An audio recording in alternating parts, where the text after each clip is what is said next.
लम्हा मैं वो गया ना आज का रियाजुल जन्ना में जो है वो, मैं आज पे गया इस साल, तो आज का रियाजुल जन्ना में जो है वो नंबर लगते हैं, वो उसके अंदर मोबाइल के अंदर वो ऐप है, तो उसमें वो आता है पूरा वो जी आपका नंबर लगा है तो आप इतने बजे आ जाइएगा।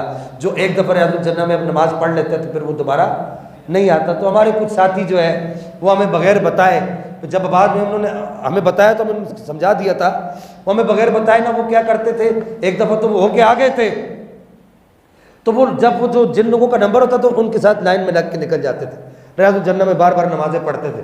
तो एक दिन हम बैठे हुए थे, महफिल नात हो रही थी, तो गुफ्तगू जारी थी, मैं गुफ्तगू कर रहा था, तो एक साथी कहने लगा शाह साहब आपने कितनी दफ़ा रियाजुल जन्ना में नफिल पढ़े?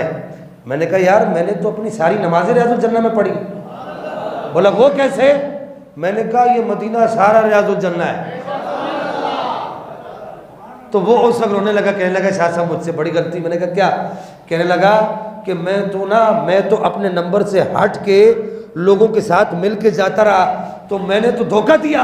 वो ये कहने लगा मैंने तो धोखा दिया। और मैंने कहा छोड़ तू परेशान नहीं हो, जिनके लिए दिया है वो बड़े करीम है। अल्लाह,